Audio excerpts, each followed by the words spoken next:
Hello everyone. What is the value of 1 over 2 divided by 1 over 2 divided by 1 over 2 divided by 1 over 2?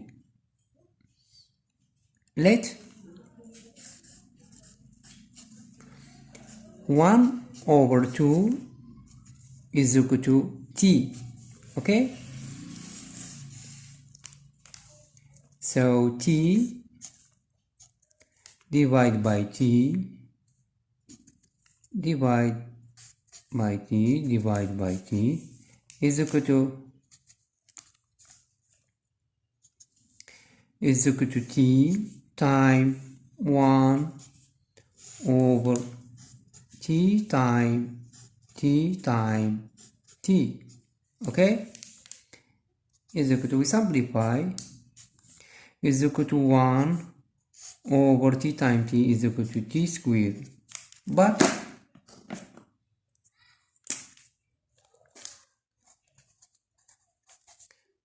But t is equal to 1 over 2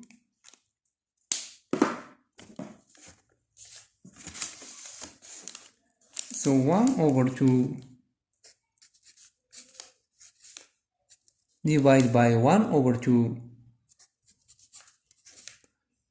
divided by 1 over 2 divided by 1 over 2 is equal to 1 over 1 over 2 bracket power 2 is equal to 1 over 1 over 4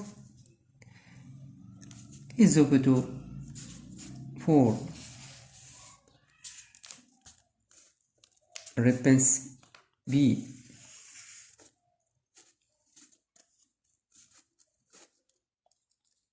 Subscribe to my channel. Thank you.